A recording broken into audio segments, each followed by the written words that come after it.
Hi, I'm Susan Drumm, and welcome to the Enlightened Executive, where your personal evolution sparks your leadership evolution. Each episode, we feature groundbreaking techniques and strategies to help you get the edge in personal and leadership effectiveness.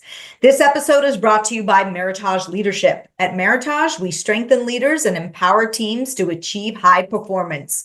Go to meritageleadership.com to learn more. Are you curious about your own development path to enlightened leadership? Take our free 5-minute quiz at susandrum.com to discover your superpower and the roadblocks that could get in the way of effective leadership. Today, we're focusing on building world-class teams, and I am happy to introduce my guest, Jay Rosenzweig. Jay is a social impact entrepreneur, humanitarian, lawyer, and leadership strategist. He founded his company focused on designing and building and attracting world-class teams, and he's been immersed in global human rights for well over 2 decades. He's the chairman of the Raoul Wallenberg Center for Human Rights and an outspoken advocate against anti-Semitism, racism, and all forms of hate and discrimination. His work has been featured in publications such as Forbes, New York Times, Fast Company, The Guardian, Business Insider, Bloomberg, and Huffington Post. So welcome, Jay. Thank you, Susan. Pleased to be here. Thanks for having me. Absolutely. So we're starting a bit with world-class teams. How do you define a world-class team? How do you know you have a world-class team? So there's very specific elements to understanding what a world-class team is. First of all, in a business context, obviously results are important. So Right.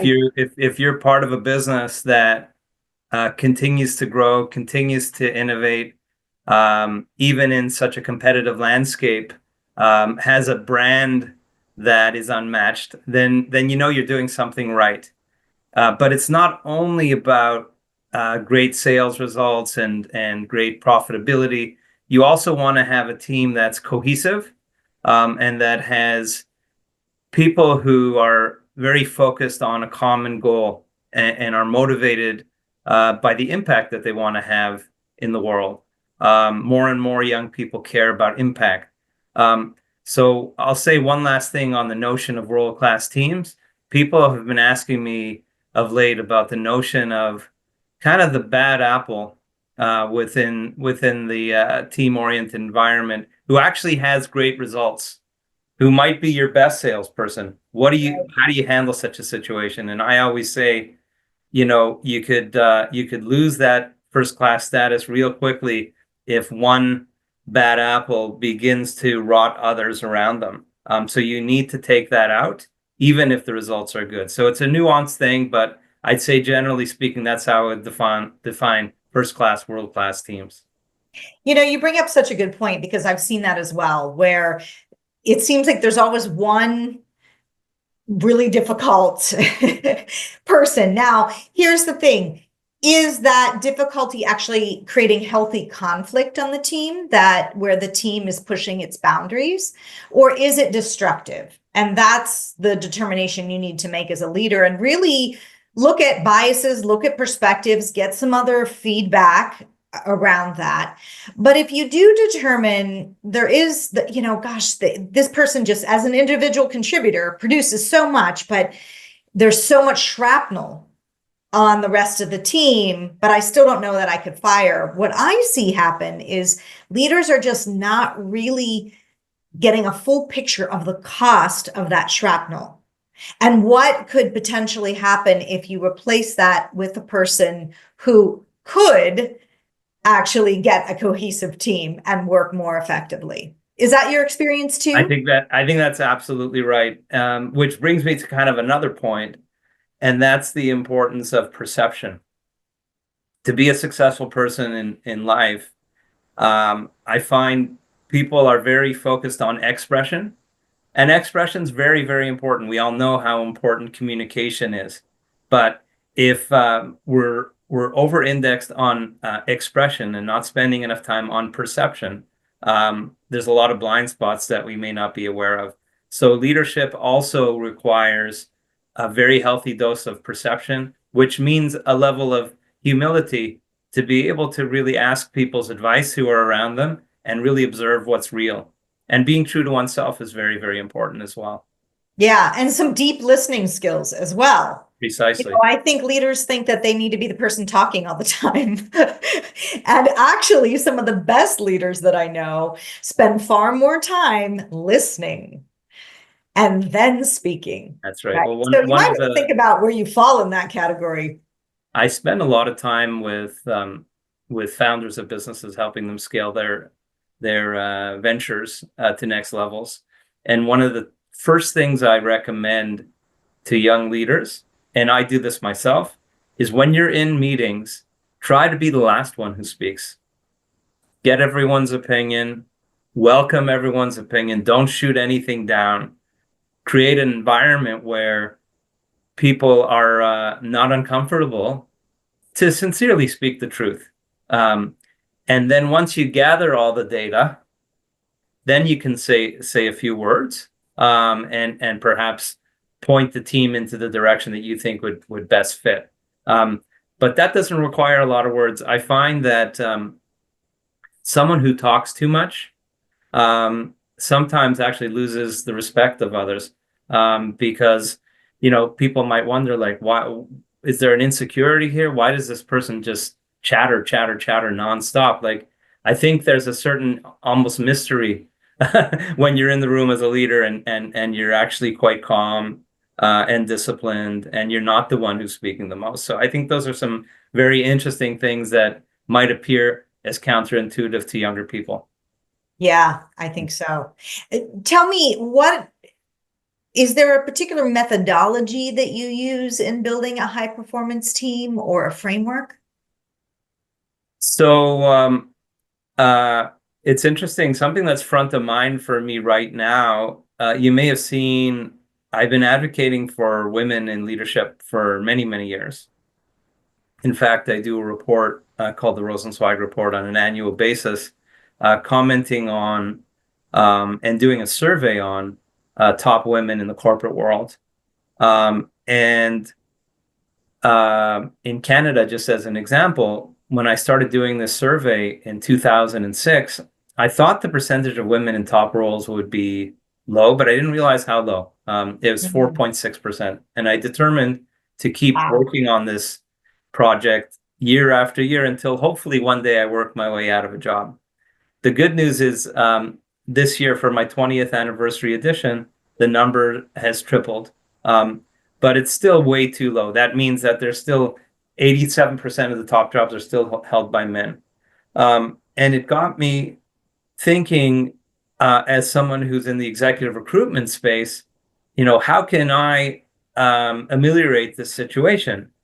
And the way to do that is to be very, very research-based, to ensure that the full potential candidate pool is open on any given search, which means a far more labor-intensive process rather than recycling the same old that's already in the marketplace, which might mean even going one level below for up-and-comers who could bring diversity to the teams. And study after study has shown, if you take that kind of approach and you uncover a greater pool of candidates, you will bring a greater diversity of candidates to the table.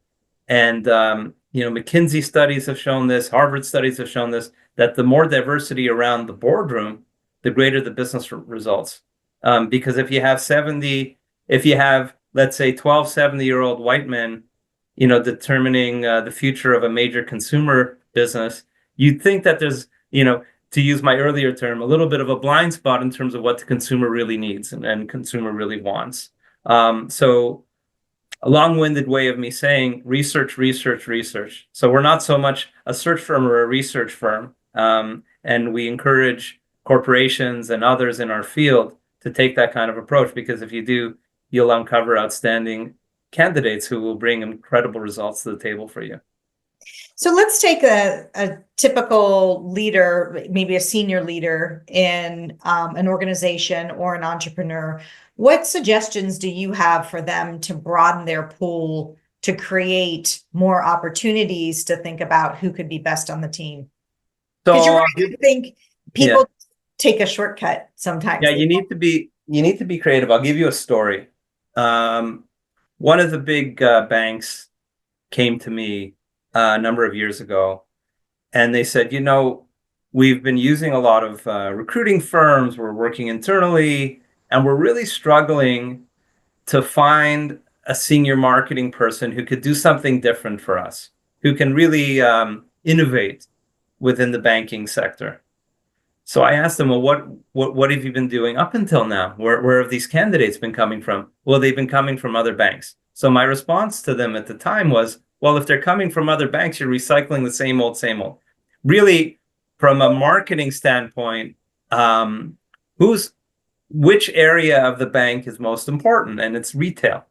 Mm-hmm. So what I suggested to them was, well, why not, if you're trying to do something more innovative, you should be looking at actual retailers, actual retail companies like the Gap and whoever else, who are far ahead of you from a marketing standpoint. You already have thousands and thousands of people in your bank who understand banking and financial services. Bring in just a purely amazing marketing person who can really help you with retail strategy. So they took my advice. We did the search. We found them a marketing person from the pure retail sector, and they told me that this was the best hire they ever made. So it's just a matter of being a little bit more creative to understand really what are the business objectives underlying your decision to make this important hire, and then marrying a research strategy designed to meet the business issues at play. Yeah, for sure. And not just being locked into, it feels like a safe hire to hire within your own industry, but then you're not getting the diversity and perspectives. Yeah. If you want to do something different, you got to do something different. Yeah, right. Otherwise, you just keep getting what you're getting, right? Exactly. Hoping the next person will have some different perspective, yet correct. Growing up in the same world, the chances are they're not going to have that different perspective, right? And so, in the work that you've been doing with teams, it requires, as we talked about, this ability to build relationships. And you've got some unique ways and some stories about how leaders might take that, your way of doing things, and consider it for themselves. Can you share a bit about that? Yeah, so building relationships is something I really take pride in, and it requires a lot of thought. Even the smallest text and the timing of the smallest text requires really the precisely correct tone, or at least you need to do the best you can, even from the point of view of the smallest communications. So that's one piece of it. I'm very, very careful about how to nurture relationships and always trying to add value wherever I can. But in addition to that, I always say that even if it's inconvenient, if you really want to build a great network and great business friendships and impactful friendships, even on a personal level or in the humanitarian space, if you see a crack in the door, it's very important to walk through them. And I've always had the philosophy to explore opportunities when they're in front of me and recognize opportunities when they're in front of me. So one of the stories I often like to tell is about my friend Dikembe Mutombo, the great Hall of Fame basketball player and humanitarian who sadly passed away not too long ago.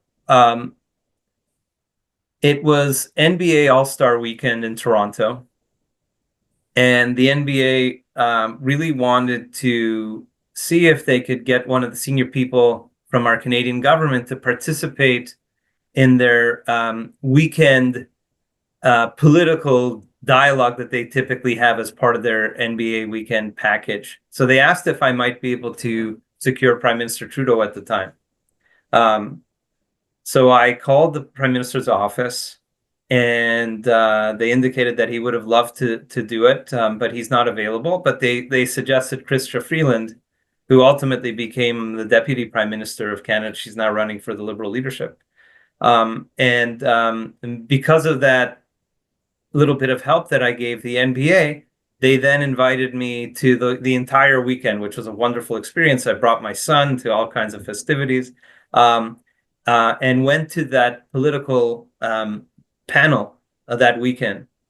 And who's sitting next to me but Dikembe Mutombo, the great NBA Hall of Famer.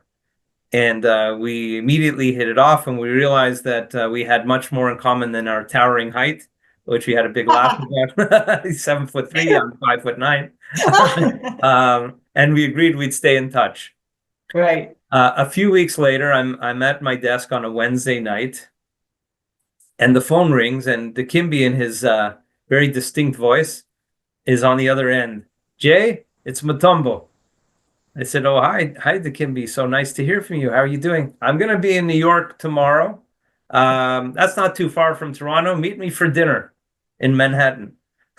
So I had a decision to make. I had a full schedule that Thursday. It would mean booking a flight, canceling all my appointments, and going to meet him for dinner. And what I've realized over the years with people of that stature, who have so many requests and demands on their time, if you don't seize on that little opportunity, I'll probably lose the relationship.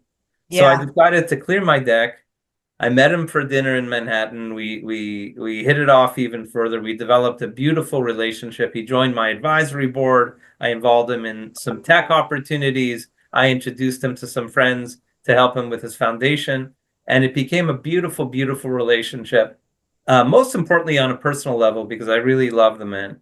But I have many, many other examples like that. That's just one example.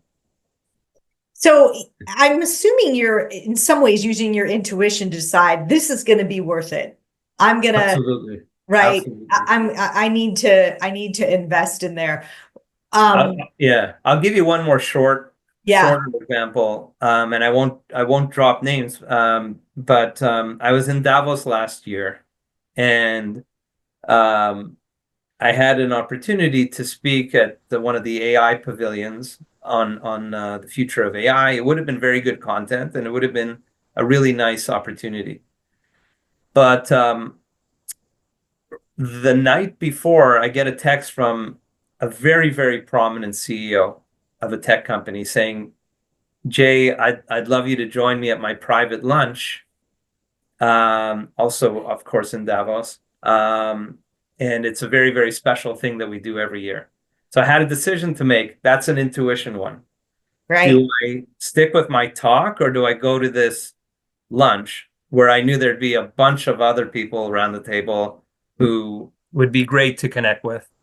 So my intuition told me to just be honest, take the lunch, call the friend who asked me to talk that day on AI, and just level with them and say, so-and-so called me. He invited me to the private lunch. I just feel like I can't pass this up.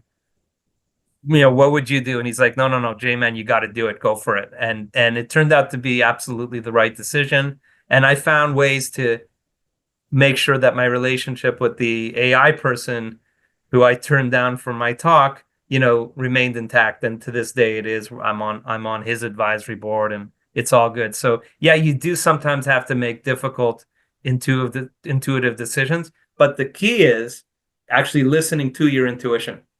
Yes. And that's what I always do. Yes.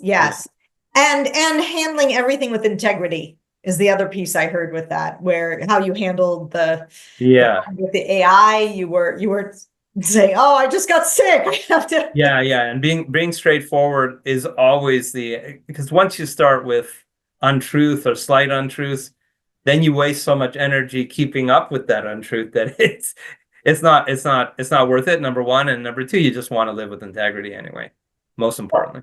Yeah. And I was really impressed with all of your humanitarian causes and how you've weaved that into the broader mission of what you're here to do. Can you share a little bit more about your own personal evolution to becoming a more enlightened leader, and how your work with these various humanitarian causes fits into that? So I'm a lawyer by training. I studied at McGill University in Montreal, where I got a philosophy degree and 2 law degrees. And in the law school, I met a very important mentor, a professor there. His name is Erwin Kotler. He was just nominated for the Nobel Peace Prize, actually. He's an international human rights champion, as I say, who represented Natan Sharansky in the former Soviet Union. He was an anti-apartheid advocate, a very important one back in the day. And he went on to become Canada's Attorney General and Minister of Justice, where he enacted all kinds of progressive laws. But we stayed in touch throughout, and I was inspired by a lot of his work. And when he left Parliament, he asked me to chair his newly formed Raoul Wallenberg Center for Human Rights, which you mentioned at the beginning of the call. And it's really a continuation of his work, and it fits very well into the areas that I believe very dearly in as well, namely the combating of the global trend toward authoritarianism, women's rights, the combating of genocide, and prevention thereof. And as you say, the combating of racism and hate wherever it might manifest itself. So my relationship with Professor Kotler really was perhaps the most important impetus to me getting deeply involved in these human rights causes. And how do you see that fit in with what it takes to be an enlightened leader today? I think it's very important as a leader to work in the broader context of humanity and impact. And I think, as I mentioned earlier, that young people want to have an impact as well. So I think that's where the world is really headed. So really working from a capitalist point of view, which I'm definitely a capitalist, but incentivizing through capitalism doing good, I think is really the way of the future. So combining profit and purpose, if you will. Right. I'm on the board as an example of a tremendous investment firm called Full Cycle based in LA. I'm proud to be advising this business because it's absolutely an investment firm designed for profitability and designed to make its investors a lot of money. But what it does is it buys companies whose mission it is to reverse climate change. So, for example, one of the businesses we bought turns waste into clean energy. There's another venture capital fund that I'm a venture partner in called Rebalance Capital out of New York. And the two areas we invest in are fintech and the future of work tech, which are both very hot topics, obviously. But we only invest in businesses within that context that uplift lower to middle income families. So I think being a leader that cares about the world around us and is capitalist by nature, but also impactful by nature is the future of where we're going. Yeah, and particularly if you want to be a magnet for top talent, you're going to need to have some type Exactly of right. connection to a broader purpose. To the point about where younger people want to be. Exactly. Younger people want to be inspired. I just love the next generation so much and the things that matter to them. I find that my generation is more oriented toward conquering and having lots of things, whereas my kids are really about experiences and how to find meaningful ways to live. Yes. It's almost as though there's a bit of higher up on the actualization pyramid in self-actualization, right? And hierarchy of needs. And they're moving up. And yet some people get frustrated and say they feel the younger generation is more entitled. I just wonder if it's a perception gap. Well, this past year in Davos, I was actually on a panel on what employers should keep in mind, given how intrinsically linked young people are to digital. And it is a problem because a lot of young people are so tied to digital and tied to their phone that it actually creates what one might call a pandemic of loneliness or sadness or depression, or an inability to focus for as long a period of time as we might have been able to. Even the way films are made now, there's such quick editing. Yeah. If you look at films from the 70s, for example, it's just a very different style, which kids today might even find boring. So there's definitely an issue there, but the bottom line is, my message is, it's less about, which you could do some of, shielding young people from digital, because you can't stop technology. And it's more of nurturing kids to have the kind of self-esteem such that they're not always worried about comparing themselves to others. And they have the wherewithal to be able to be a leader of tomorrow with the proper grounding, which, I'm trying to condense a whole lot of ideas I have into one, but that translates into being outside, being in nature, doing sports, doing music, and exerting the energy that I once needed to break out of boredom, because they're constantly stimulated. It's the opposite. Having the energy to break away from this constant stimulation to do something outside of the tech space, and to have those kinds of experiences that young people long for. Yes, because at the end of the day, as to be an employer of choice, you need to help create that bigger purpose. And you'll be that draw, because right now it's sort of like the floundering is on me. Am I getting the likes? Like, what's going on? But when you can reorient something to a mission outside of themselves, that's where you can get the best of it. And that's where they'll find that self-esteem again. Exactly right. Yeah. Yeah. You can nurture self-esteem as a parent, as an employer, as a sports coach, whatever it might be, as a music teacher. But every era is not without its challenges. Yeah. But nurturing is the key. So if we have leaders and entrepreneurs out there, they're interested in building a high performance team, maybe they're struggling with their current team, what's one piece of advice that you would give, an action that they could take tomorrow or this week to move them in that direction? Pick out the four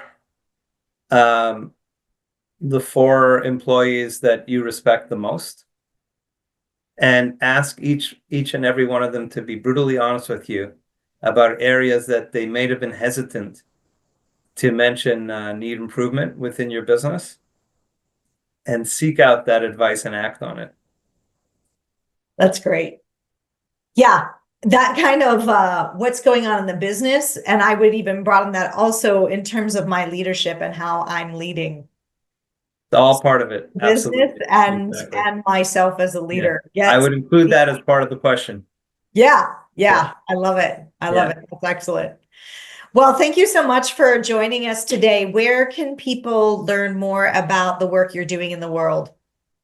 So you see my name, Jay Rosenzweig. Just do Jay Rosenzweig without any space between the Y and the R, and then .com, jayrosenzweig.com, and you'll see my personal website, which includes all of my work. Fantastic. I love it. Well, thank you. And if you like this episode, you're not going to want to miss my interview with Philip Wilson, whose story showcases how meaningful missions and heart-led leadership can transform not only an organization, but also its leader. Let's lead the way. Hope you enjoyed today's episode, and I'd like to point you to the next important step. Hit the subscribe button and the bell to get notified when we release new content. I'll see you on the next episode of The Enlightened Executive.